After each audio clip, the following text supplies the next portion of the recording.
Olá pessoal, tudo bem? Hoje eu vou falar com vocês sobre um livro que me impactou muito no ano de 2019, que foi o livro La Fronteira de Cristal, de Carlos Fuentes. Esse livro tem uma epígrafe que eu quero começar a falar, que eu acho que resume um pouco do que trata o livro, que é de Porfírio Dias, que diz: Pobre México, tão lejos de Deus e tão cerca dos Estados Unidos, ou seja, pobre México, tão longe de Deus e tão perto dos Estados Unidos. Este livro ele vai contar o dilema de um país, de dois países de fronteira. Dentro dessa fronteira, de um lado, um país como o México, que é um país com uma visão do passado, uma visão mais contra a reforma católica, e os Estados Unidos, um país extremamente futurista e capitalista. Estes países possuem em sua história vários combates onde sempre o México saiu perdendo. O México perde muito território para os Estados Unidos. Hoje, os Estados Unidos é uma das maiores potências mundiais. E os mexicanos, obviamente, eles buscam passar a fronteira para conseguir emprego ou ter uma melhor condições de vida nos Estados Unidos, onde eles são barrados, muitas vezes são mortos, são exilados de volta para os seus países, ou talvez muitos, infelizmente, nunca mais podem ver sua família. Então é uma questão bem complicada. Mas por que eu escolhi um livro desse para ler? O que me instigou? Porque eu sempre achei muito interessante a cultura mexicana, eu sempre gostei muito da questão da alegria deles, do modo de ver o mundo deles. Então, eu escolhi. E por ver as novelas mexicanas também do SBT, que eu cresci, que eu acho que quem não viu, quem não cresceu vendo alguma dessas novelas, e isso tudo foi me trazendo uma curiosidade. E esse livro, La Fronteira de Cristal, já começa com uma incógnita. Por que a fronteira de cristal? Da onde surgem os cristais? E eu fui notando que durante o livro, o autor, Carlos Fuentes, ele vai fazendo diversas metáforas, edifícios de cristais, portas de cristais, vidro de cristal, tudo cristalizado. Por quê? Porque esse cristal, metaforicamente, ele vai simbolizar o sofrimento dos mexicanos desde o início, quando eles começaram a perder território, até hoje, quando eles vão na fronteira buscar passar a fronteiras, e isso está cristalizado, isso sangra até hoje, essa discriminação, essa questão preconceituosa norte-americana, então tudo isso vai ficando cristalizado. E esse cristal também, ao mesmo tempo, ele se torna pedra quando chega ali, quando os mexicanos chegam ali na fronteira e tentam passar e não passam. Então é algo tão transparente, eles podem ver o outro país, mas ao mesmo tempo eles não conseguem passar. Então, na Fronteira de Cristal. Bom, os personagens deste livro que mais, porque são muitos personagens, eles são um livro de 9 contos, né?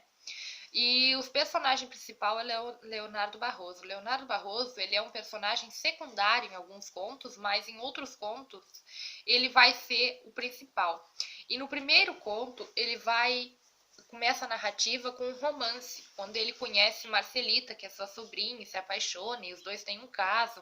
Marcelita casa com o filho do Leonardo Barroso para manter as aparências, aquela coisa toda. E aí o filho de Leonardo Barroso se recusa a pertencer ao México e também se recusa a pertencer aos Estados Unidos.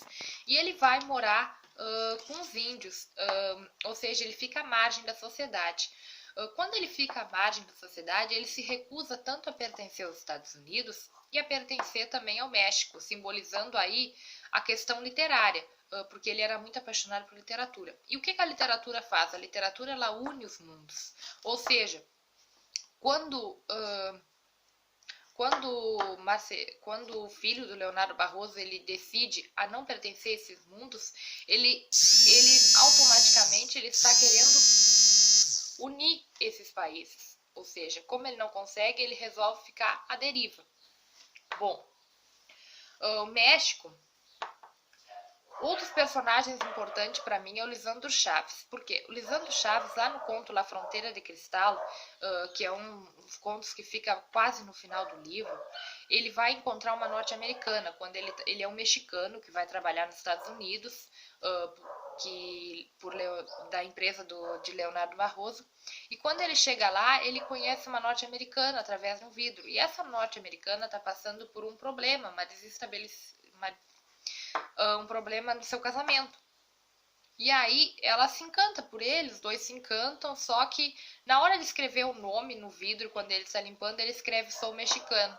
Quando ele escreve sou mexicano, ele está retratando ali o sofrimento de todos os jovens mexicanos em relação aos jovens estadunidenses. A questão do medo do futuro, de sem perspectiva, ou seja, eles tinham que trabalhar para sobreviver, enquanto os jovens norte-americanos, eles estudavam, eles tinham mais condições, né? E isso é muito triste. Bom, essa narrativa também é uma narrativa fortemente política, porque ela vai retratar questões políticas muito fortes, porque o México vem de um histórico político muito triste, pois o México era um país rico e ele começou a perder tudo pela briga interna política, pela corrupção. Ou seja, o país foi doando seus territórios para poder pagar dívida e questão coisa, e brigas e coisa. Então foi tudo questão de política. Outra coisa que eu poderia falar é a questão de uma parte muito interessante que acontece na metade do livro, quando José carregava, acho que era José o nome do personagem, José carregava poemas e coisa de um lado para o outro da fronteira. E quando ele chega no meio da fronteira, esses poemas caem tudo. Quando esses poemas caem tudo no meio da fronteira, isso simboliza também a busca que tem a literatura desses dois, por ser países diferentes, a literatura ela está presente dentro desses dois países e carrega todo o sofrimento, tudo aquilo que hoje em dia ainda está marcado. E a literatura ela não vai mentir, ela vai descrever os fatos como são. Outra coisa importante também, que no final do livro me impactou muito, foi a morte de Leonardo Barroso. Para mim, Leonardo Barroso ele simboliza a fronteira cristalizada. Porque quando ele morre, significa os sonhos dos mexicanos que morrem e perdem. Quando ele morre, significa os sonhos dos mexicanos que morrem. Ou seja, quando os mexicanos têm que trabalhar para sobreviver, eles não têm perspectiva para estudar, então tudo isso é um cristal que se converte em pedra todos os dias na vida deles, quando eles têm que ultrapassar a fronteira para trabalhar e voltar sem nada. E para os Estados Unidos é a representação, a morte de Leonardo Barroso é a representação da impunidade, é a representação da falta de compaixão, do desaparecimento de muitos mexicanos que somem. Então, para mim, a morte de Leonardo Barroso é um tema, assim, o clímax da narrativa. Eu acho muito importante. Bom, eu recomendo esse livro para você que quer ler, que quer conhecer mais um pouco de história, quer conhecer os dilemas de um país de fronteira, ou simplesmente se quer uma leitura espanhola de qualidade. O Carlos Fuentes é um escritor muito bom, ele ganhou prêmios, ele ganhou o Prêmio Nobel de Literatura, então ele é um baita de um escritor. Então eu recomendo você que quiser ler esse livro, leia, é um livro muito bom. Eu agradeço a todos que me escutaram e eu acho que é isso. Eu pude contar um pouquinho sobre a questão dos Estados Unidos, da fronteira. E muito obrigada.